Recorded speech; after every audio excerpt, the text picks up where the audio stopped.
हमारा ध्यान परिणाम पर रहता है, रिजल्ट पर रहता है। लेकिन यदि परिणाम को आनंद का केंद्र न मानकर यदि काम को, उत्कृष्टता को प्रतिष्ठा का प्रश्न बनाया जाए और उसका स्तर ऊंचा रखने में प्रयत्न किया जाए तो सदा उत्साह बना रहेगा और साथ ही आनंद भी।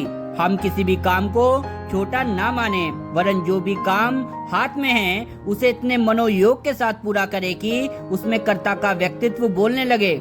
ऐसे कार्य अपने कर्ता के लिए श्रेय और सम्मान का कारण बनते हैं, भले ही वे अधिक महत्वपूर्ण ना हो। हम जिस काम में जितना रस लेते हैं और मनोयोग लगाते हैं वह उतना ही अधिक आनंददायक बन जाता है।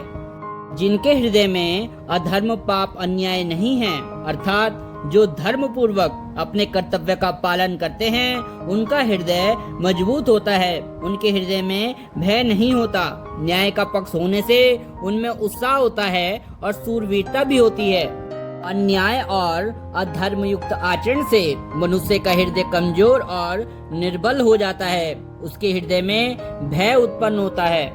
काम के साथ, कार्य के साथ अपने को तब तक रगड़ा जाए जब तक कि वह संतोष की सुगंध ना बिखेरने लगे। किसी काम का मूल्यांकन उसकी बाजारू कीमत के साथ नहीं, वरन इस आधार पर किया जाना चाहिए कि उसके पीछे कर्ता का क्या दृष्टिकोण और कितना मनोयोग जुड़ा रहा है।